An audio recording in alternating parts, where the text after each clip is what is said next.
Hi friends, कैसे हो आप लोग। तो आई होप आप लोग ठीक ही होंगे। तो आज हम बात करेंगे कुछ इंपॉर्टेंट टॉपिक के बारे में। और जो हमारा इंपॉर्टेंट टॉपिक है आज का वो है, आज हम करंट के बारे में बात करेंगे। कब इससे पहले जो मैंने टॉपिक पढ़ाया था फ्री इलेक्ट्रॉन के बारे में हमने बात कर ली थी, जो अंतिम टॉपिक हुआ था बेसिक इलेक्ट्रिकल में। तो आज हम बात करेंगे करंट की। लेकिन करंट से पहले हम थोड़ा इलेक्ट्रॉन के बारे में थोड़ा और नॉलेज ले लेते हैं कि एक्चुअल हम हमने एक सेमी कंडक्टर हमने डिसाइड कर लिए थे किस बेसिस पे होते हैं। तो वीडियो थोड़ा लंबी हो गई थी तो इसलिए मैंने उसमें पूरा नहीं बता पाया था उस बारे में। आज हम उसके बारे में पहले थोड़ा नॉलेज ले लेते हैं, फिर उसके बाद आगे बढ़ेंगे। और इसके अलावा आपको एक चीज और ध्यान रखनी है कि वीडियो आप पूरा जरूर देखें, क्योंकि आखिरी में मैं इंपॉर्टेंट पॉइंट लिखाऊंगा जो पेपर में पूछे जाते हैं। उन पॉइंटों को हम नोट के थ्रू इसमें मतलब बेसिक में जो पॉइंट पूछे जाते हैं पेपर्स में वो मैं जरूर मतलब इसमें ही नोट कराऊंगा इसी वीडियो में, लास्ट में, एंडिंग में। तो कृपया आप वीडियो पूरी जरूर देखें, क्योंकि अगर आप वीडियो पूरी नहीं देखोगे तो इसमें आपका फिर लॉस हो जाएगा, क्योंकि जो इंपॉर्टेंट पार्ट हो आपका छूट जाएगा। तो इसलिए कृपया आप वीडियो पूरी जरूर देखें, ठीक है। तो ज्यादा टाइम ना लेते हुए वीडियो स्टार्ट करते हैं। ठीक है, देखो जो स्टार्टिंग है वीडियो की, आज हम बात करेंगे। सबसे पहले हम बात कर लेते हैं हम बात करेंगे इलेक्ट्रॉन थ्योरी के बारे में।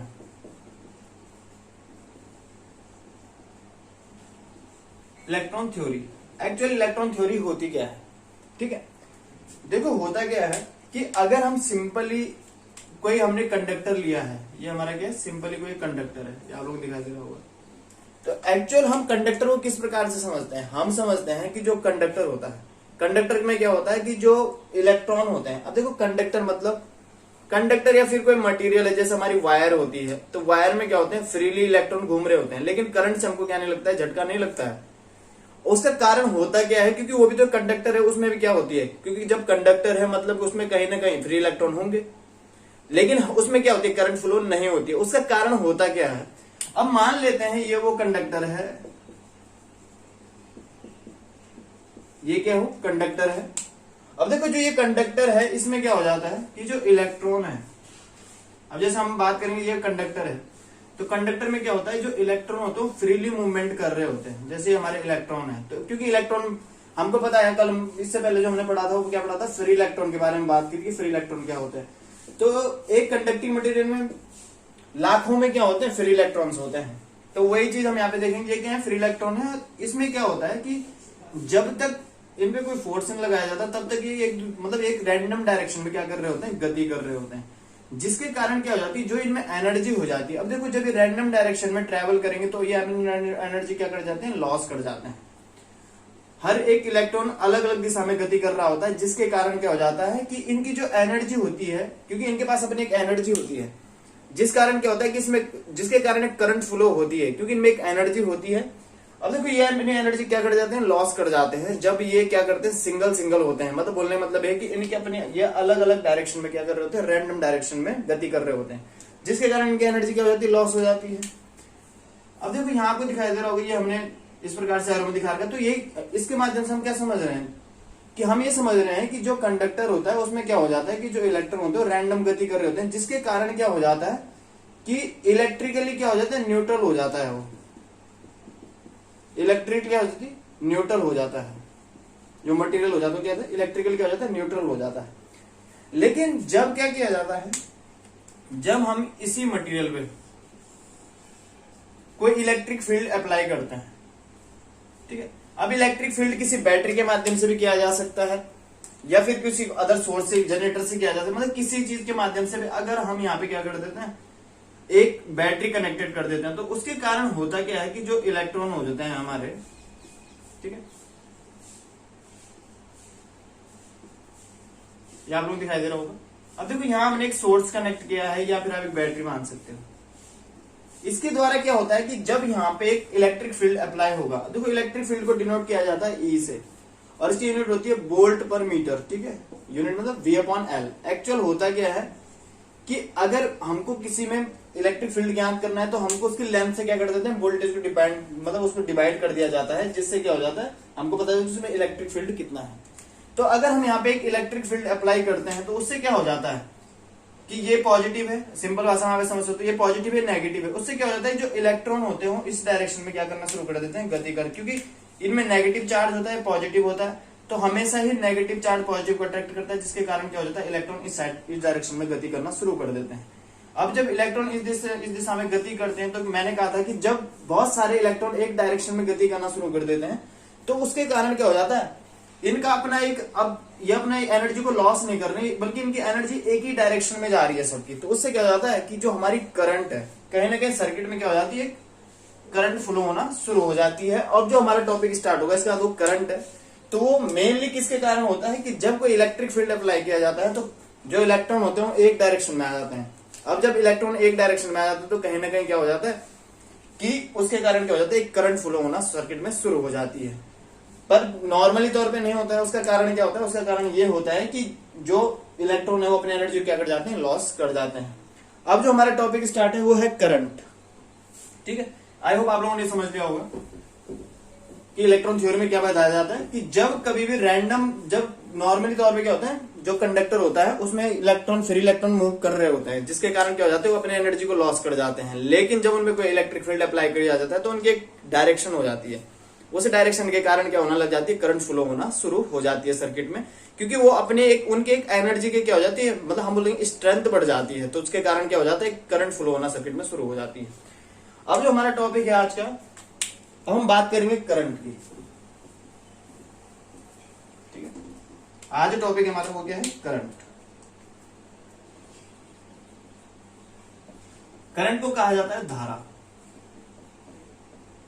ठीक है, आयो आप लोग दिखाई दे रहा होगा, करंट को कहा जाता है धारा।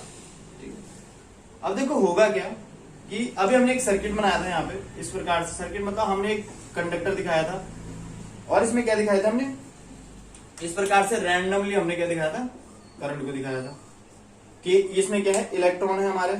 इस प्रकार से हमने इलेक्ट्रॉन को दिखा रखा था, ये हमारे क्या है, इलेक्ट्रॉन है, और इनकी एक डायरेक्शन है जब हमने इस पे इलेक्ट्रिक फील्ड अप्लाई किया है। ठीक है, जब हमने क्या किया, इलेक्ट्रिक फील्ड अप्लाई किया है, ये चार्ज हम इसके, ये हमारे क्या है, चार्ज है, इसमें नेगेटिव चार्ज है इलेक्ट्रॉन में। ठीक है, जिसके कारण क्या होता है कि जो इलेक्ट्रॉन होते हैं इस डायरेक्शन में गति करना शुरू कर लेंगे, आपके इस डायरेक्शन में आना शुरू कर देंगे इलेक्ट्रॉन। ठीक है, तो इलेक्ट्रॉन की डायरेक्शन क्या होगी, ये होगी, क्योंकि ये पॉजिटिव टर्मिनल है, ये नेगेटिव है, तो इलेक्ट्रॉन इस डायरेक्शन में गति करेंगे। तो हमेशा क्या होता है कि जब इलेक्ट्रॉन गति करते हैं इस डायरेक्शन में, तो इनके कारण क्या होने लग जाती है, करंट फ्लो होना शुरू हो जाती है। ठीक है, क्योंकि जब इनके एनर्जी कारण, इनके मूवमेंट के कारण, क्योंकि एनर्जी क्या करती है, एनर्जी अपना स्वरूप हमेशा बदलती है। अब देखो यहाँ पे जो चार्ज है वो कहीं ना कहीं अपनी एनर्जी को किसमें, इलेक्ट्रिकल मतलब करंट में परिवर्तित कर रहा है, मतलब धारा में परिवर्तन कर रहा है, क्योंकि एनर्जी को भी नष्ट नहीं किया जा सकता है, वो क्या करती है, चेंज होती रहती है हमेशा। तो मतलब इनकी जो एनर्जी वो किसमें कन्वर्ट हो रही है, धारा में कन्वर्ट हो रही है इस सर्किट के अंदर, कि जैसे इधर को आएंगे इस इनके अपोजिट डायरेक्शन में क्या हो जाती है, एक करंट फ्लो होना शुरू हो जाती है। अब हम इसे फॉर्मूले से भी समझते हैं। एक्चुअल जो करंट का फॉर्मूला होता है, आई इक्वल टू क्या होता है, क्यू अपॉन टी होता है। क्या होता है, क्यू अपॉन टी। तो इसकी यूनिट हम ये, अब देखो इसकी यूनिट क्या बन जाएगी, इसकी यूनिट बन जाएगी कूलाम पर सेकंड हो सकती है, या एम्पियर भी होती है। ठीक है, इसकी दोनों ही यूनिट होती है, कूलाम पर सेकंड होती है, एम्पियर होती है, क्यू अपॉन टी। अब देखो होता क्या है, अब यहां से हमको पता है चार्ज, इसको क्या बोला जाता है, क्यू मतलब हो गया चार्ज। ठीक है, चार्ज क्या होता है, चार्ज होता है इलेक्ट्रॉन। चार्ज क्या होता है, इलेक्ट्रॉन। मतलब कि जो इलेक्ट्रॉन है जब किसी गिवन टाइम में क्या करते हैं, अब देखो जब इलेक्ट्रॉन यहां से इस पॉइंट से, अगर हम मान लें कोई पॉइंट है ए, इस पॉइंट को हम ए मान लेते हैं, तो इस पॉइंट से जब इलेक्ट्रॉन, या तो आप ऐसा समझ सकते हो, यहां ना मान के आप यहां मानो पॉइंट को कि ये कोई पॉइंट है, ये कोई परिच्छेद है हमारा ए पॉइंट। ठीक है, तो देखो जब इलेक्ट्रॉन यहां से होकर यहां एक राउंड अगर पूरा करते हैं, तो क्या हो जाता है कि मतलब इलेक्ट्रॉन ने एक राउंड पूरा कर दिया है, तो मतलब उनके द्वारा कुछ ना कुछ समय लगेगा उस एक राउंड को पूरा करने में। तो यही चीज है ये वाला फॉर्मूला, जो हम जो इस फॉर्मूले के माध्यम से समझ सकते हैं कि जब कोई आवेश क्या होता है कि किसी, मतलब अब देखो आवेश में हमको पता है, आवेश में क्या होता है, इलेक्ट्रॉन होते हैं, कि जब इलेक्ट्रॉन क्या होता है किसी परिच्छेद से क्या होता है, गुजरता है किसी दिए हुए समय में या किसी गिवन टाइम में, तो उसे ही क्या कहा जाता है, धारा कहा जाता है। या फिर हम ये भी कह सकते हैं कि इलेक्ट्रॉन की प्रवाह दर को क्या कहा जाता है, धारा कहा जाता है, जो इजीली इसकी एक डेफिनेशन बन जाती है कि इलेक्ट्रॉन के प्रवाह दर को क्या कहा जाता है, धारा कहा जाता है। धारा कहा जाता है।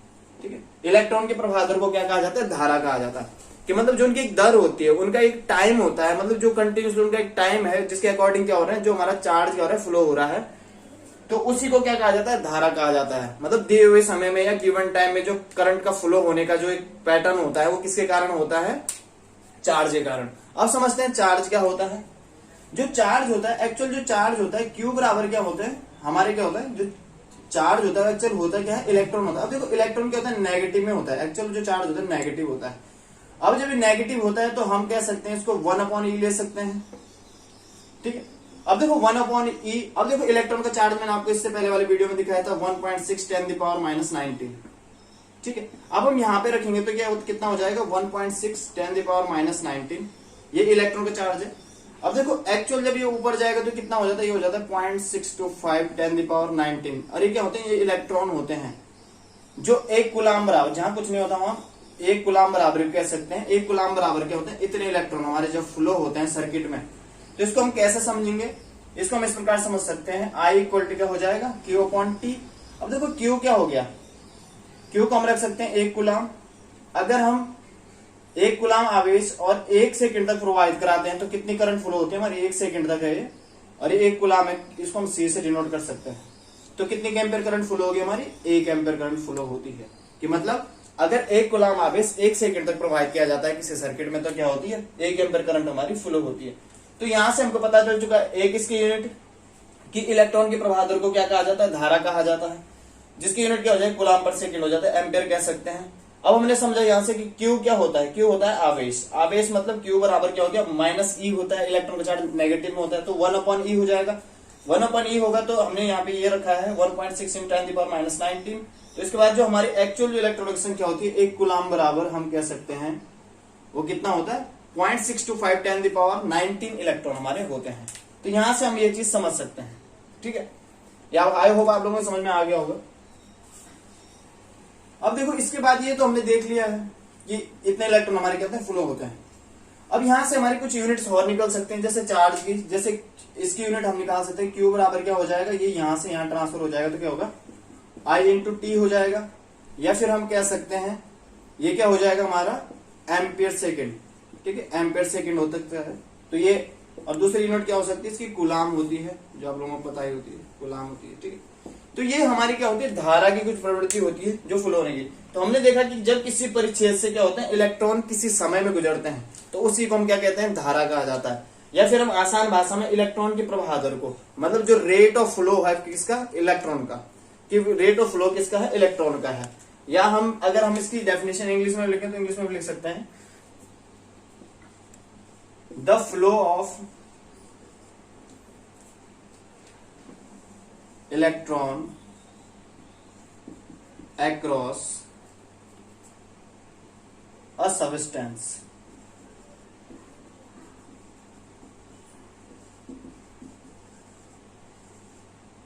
is called current। तो उसे क्या कहा जाता है? धारा कहा जाता है। कि मतलब जब किसी चालक से कोई इलेक्ट्रॉन क्या होते हैं? प्रभावित होते हैं तो उसे भी क्या कहा जा सकता है? आसान भाषा में उसे भी धारा कहा जा सकता है। तो ये तो हमारी ये थे। अब हम इसके थोड़ा इंपॉर्टेंट पॉइंट के बारे में बात कर लेते हैं। आई होप आप लोगों को समझ में आ चुका होगा। ठीक है, अब देखो इसमें इंपॉर्टेंट पॉइंट्स क्या होते हैं ये भी आप लोगों को समझ में।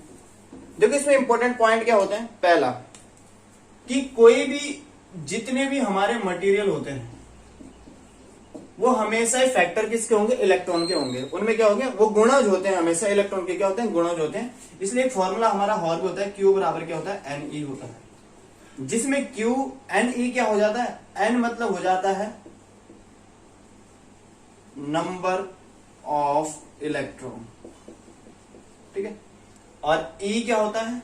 E होता है चार्ज, जो कि इलेक्ट्रॉन का चार्ज होता है कितना होता है? 1.6 10⁻⁹। ठीक है, ये क्या होता है? चार्ज होता है। चार्ज की यूनिट क्या होती है?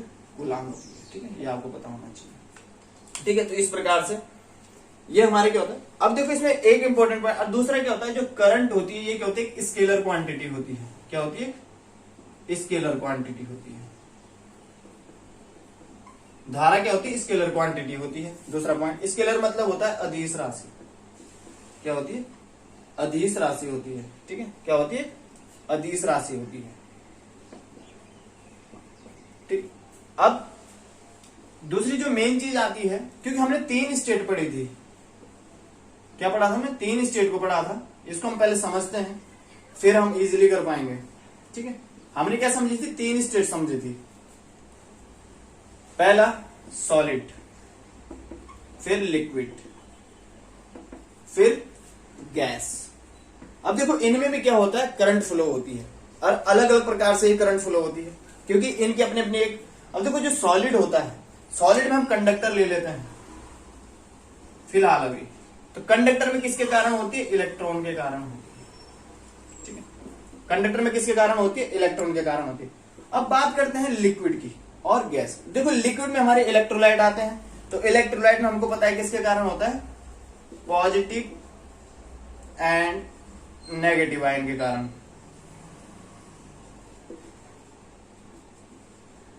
ठीक है, पॉजिटिव और नेगेटिव आयंस के कारण हमारे क्या होती है? Current flow. अब बात आती है गैस की। देखो गैस में क्या होता है कि जो गैस में करंट फ्लो होती है वो कैसे होती है? अब देखो एक्चुअल अगर हम समझते हैं इसे, ठीक है, अब देखो ये हमारे क्या है? जहां पे हमारे देखो जो एयर होती है, गैस में हम एयर भी कह सकते हैं। ठीक है, एयर में कहीं ना कहीं करंट फ्लो हो जाती है, उसका कारण होता है क्या हम वो समझ रहे हैं अभी, या गैस भी कह सकते हैं। एक्चुअल क्या होता है? ये पार्टिकल है गैस के। अब देखो यहाँ पे अगर हम क्या करते हैं, कोई इलेक्ट्रिक फील्ड हमने अप्लाई किया है, हम मान लेते हैं कैथोड है, उसमें एनोड और कैथोड मान लेते हैं। यहाँ पे ये पॉइंट हमारे क्या हो जाएंगे? एनोड और कैथोड मान लेते हैं फिलहाल अभी, एनोड और कैथोड। देखो जब कैथोड से इलेक्ट्रॉन इस साइड आने शुरू होते हैं, तो इलेक्ट्रॉन क्या होते हैं? यहाँ पे टकराएंगे इन पार्टिकल से, क्योंकि जब इन पे इलेक्ट्रिक फील्ड अप्लाई किया जाएगा तो इस पार्टिकल से क्या होंगे? इलेक्ट्रॉन टकराएंगे। आई होप आप लोगों को दिखाई दे रहा होगा कि थोड़ा बड़ा बनाता हूं इसे। ठीक है, आप यहां पे समझो इसे। ठीक है, अब देखो यहां पे हमने कोई इलेक्ट्रिक फील्ड अप्लाई किया है, यहां पे पॉजिटिव किया है या नेगेटिव किया है। उससे क्या होता है कि जो इलेक्ट्रॉन होता है, देखो यहाँ पे पार्टिकल होते हैं, हमारे एयर में कई पार्टिकल होते हैं इस प्रकार से, क्योंकि हर एक परमाणु से मिलकर बना है। तो देखो जब इलेक्ट्रॉन क्या होता है, जब इलेक्ट्रॉन पॉजिटिव से, मतलब पॉजिटिव को अट्रैक्ट होगा, नेगेटिव से जाएगा इधर को, तो क्या होगा? इलेक्ट्रॉन टकराता है इस आयन से, मतलब इस कण से। आयन नहीं बोल सकते, इसे बोल सकते हैं एक इस अणु से गया, इस परमाणु से क्या होगा? टकराएगा, जो कि परमाणु होता है, इससे क्या होगा? टकराता है। अब देखो परमाणु से जब टकराएगा कौन? इलेक्ट्रॉन, तो वो क्या कर देता है? वो यहां से इलेक्ट्रॉन को रिलीज कर देता है। अब जब इलेक्ट्रॉन को रिलीज करेगा तो यहाँ कौन सा चार्ज बचेगा? सिर्फ यहाँ बचता है पॉजिटिव चार्ज। यहाँ कौन सा चार्ज बचता है? पॉजिटिव चार्ज बचता है। अब देखो जब पॉजिटिव चार्ज बचेगा तो हम कह सकते हैं कि इलेक्ट्रॉन जो हमारे गैस या फिर हमारे क्या होते हैं एयर होती है, उसमें किसके कारण करंट फ्लो होती है? इलेक्ट्रॉन और पॉजिटिव आयन के कारण। क्योंकि जब इलेक्ट्रॉन उस पार्टिकल से टकराता है, जो हमारे एयर के पार्टिकल है, गैस के पार्टिकल होते हैं, तो उसके कारण क्या हो जाता है? वो पार्टिकल क्या होता है? मतलब जो हमारा परमाणु है वो विभक्त हो जाता है। कैसे? इलेक्ट्रॉन अलग हो जाएगा उससे, और क्या बचेगा? वहां सिर्फ बचेगा पॉजिटिव चार्ज। तो मतलब इसमें दोनों से क्या होती है? इलेक्ट्रॉन और पॉजिटिव चार्ज के कारण क्या होती है? करंट फ्लो होती है। अब जैसे जैसे आगे जल्दी जाता रहेगा वैसे यहाँ पे पॉजिटिव आयन बनने शुरू हो जाते हैं और इलेक्ट्रॉन आगे की ओर गति करना। तो इसमें गैस के कारण, गैस में किसके कारण करंट फ्लो होती है? तो ये होती है पॉजिटिव आयंस के कारण एंड इलेक्ट्रॉन के कारण। ठीक है, तो ये आपको पता होना चाहिए। सॉलिड में कंडक्टर में इलेक्ट्रॉन के कारण, लिक्विड में पॉजिटिव और नेगेटिव आयन के कारण। अब सेमीकंडक्टर में आपको पता है सेमीकंडक्टर में इलेक्ट्रॉन और होल्स के कारण ही करंट फ्लो होती है। तो इनसे क्वेश्चन पूछे जाते हैं, कई बार क्वांटिटी के बारे में पूछा जाएगा। दूसरा हमारे सॉलिड, लिक्विड और गैस में किस प्रकार से करंट का फ्लो होता है। तीसरी चीज जो इसमें आती है, ठीक है, आई होप आप लोगों ने उतार दिया होगा। ठीक है, ये उतार दो, तो इसमें सिंपल से आप पॉइंट लिख सकते हो। ये मैंने तो खैर इसको इस प्रकार से लिखा है, तो आप अलग प्रकार से पॉइंट को लिख सकते हो। तो तीसरा पॉइंट क्या है कि फ्लो ऑफ करंट। ये क्या है हमारा? फ्लो ऑफ करंट है। तो ये हम फ्लो ऑफ करंट किसके कारण? सॉलिड, लिक्विड और गैस में। सॉलिड में होता है इस प्रकार से और लिक्विड में इस प्रकार से। ठीक है, तो ये आपके समझ में आ चुका होगा। ठीक है, मैं